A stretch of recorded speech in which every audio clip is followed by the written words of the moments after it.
Hey, what's going on, y'all? Welcome back. Today I'm gonna do a simple video answering some questions. I've been looking at the comment sections on my videos and I've seen a lot of questions being asked, mainly by beginner producers. Some of these questions are directed towards me and other questions are just in general. So I'm gonna try and answer most of these questions to give you a basic idea of what to do when you're a beginner at producing. So hopefully I can help a lot of people out. And if I don't answer your question, leave a comment and I'll try to answer your question in another video. Alright, so without further ado, let's get started. Alright, so the first question is, how do I start off making a beat? Well, it depends.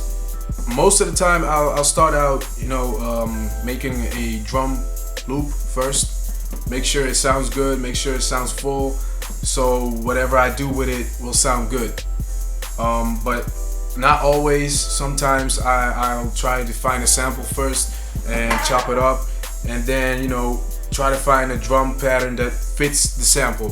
So it really depends on how I'm working that day and how I'm feeling. But most of the time, if you're a beginner, I'd say try to make a drum pattern first and then try to find a sample or try to play melodies or chords or whatever on top of that drum pattern. That's the easiest way for me. Alright, so the next question is, where do I find my drum samples? There are different ways to get your drum samples. You can go online and download drum kits for free. My personal experience with this is that they sound really bad in terms of quality lots of times. You can also buy your drum kits from different sites online, but make sure you can get to hear your sounds before you buy them, because you don't always have that option. So that's really important to me. You can also sample your own drums by getting a lot of old records and just listening to them. And if you find a drum break or break beat, you can chop it up and use all the sounds individually. So there are different ways to do this. You just gotta find out what works best for you. You can also do a combination of these ways to get your drums, but just make sure the quality is good and that the drums are sound good. That's the most important thing. The next question is, do I edit my samples? The answer is yes, I do, but not all the time. It really depends on the quality of the sample. Sometimes the sample might be a little muddy. It sounds really distorted because I might have ripped it from YouTube or somewhere. What I do then is I'll use the EQs to make it sound a little bit more crisp, I guess. Turn up the highs a little bit. Sometimes with the bass line, if the bass line's a little bit too soft, I might up the low end of the EQs. That's basically what I always do when I mess with samples. And sometimes I just add filters and effects to it, so I can get different kind of sound. So yes, I do edit my samples, but not all the time, only if it's like really necessary. Right, next question is, how long does it take for me to make a beat? This really depends on how I'm working that day. Sometimes I might mess around on the keyboard and find something I like, and within 10 minutes I can create the basic idea of a track.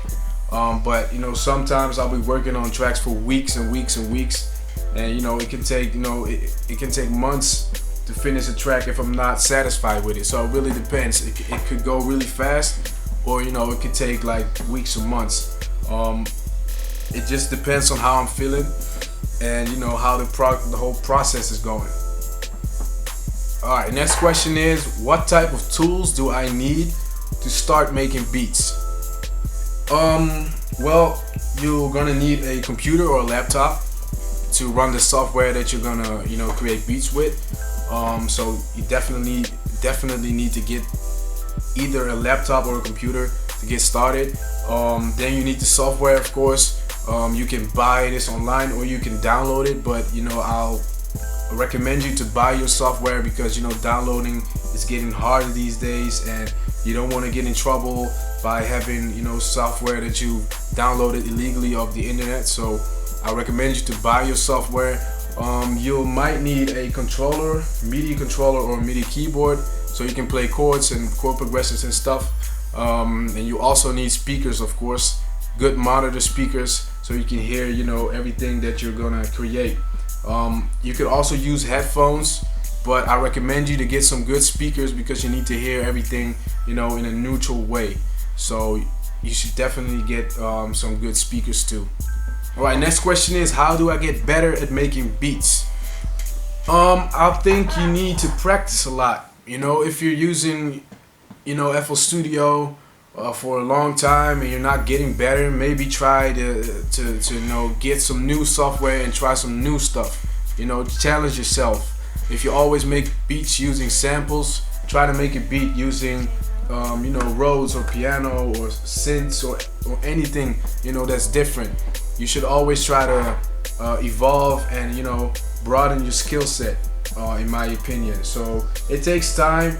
You know, not everyone is going to be a good, decent producer in 2 years. You know, it depends on, you know, how much talent you got, and, you know, how much you're willing to learn and how much work you're willing to put into it. So it really depends on you and, you know, the amount of talent that you have. All right, next question is, how do I get people to listen to my tracks? There are different ways to get people to listen to your tracks. First of all, I want to say, don't go on YouTube videos and spam people with your SoundCloud or whatever, because most of the time people won't even, you know, bother listening to it if you're just gonna shove it in their face all the time. So I recommend you to, you know, of course, start a SoundCloud account, put your music out, put it online and share it with your friends on your personal Facebook. You know, that's the best way to do it. If they don't want to listen to it, they can choose not to, you know. And also, I think you should, you know, try to contact people in your environment that are doing music and try to collaborate with other people. You know, that's I think that's a good way to get your music out. You can also do videos like me to get your music out. Just make sure you get it to the people, you know, in a good way, and don't shove it up their face all the time. Alright, so the next question is, do I need musical experience to become a producer? Well, it depends on how you see it. If you see musical experience as, you know, being able to play the piano or to play a guitar or any instrument really well, no, you don't need that type of experience to become a producer or, you know, start making music, because you know, it will help you out, of course, a lot.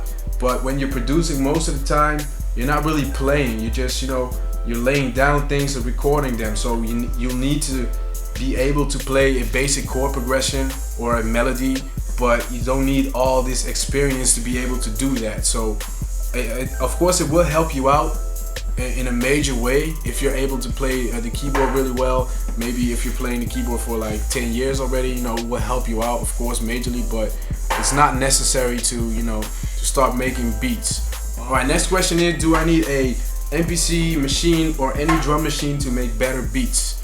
No, you don't need any type of drum machine to make better beats. I think it doesn't, you know, add anything that the software already has, because you can do pretty much anything in the software like FL Studio or Reason or whatever that you can do on the drum machine. So I don't think a drum machine will make your beat sound better. It might, you know, better your workflow. You might be able to make beats faster than on the software, but not everyone, of course. It really depends on, you know, how well you know this machine. But I don't think it will give you better beats.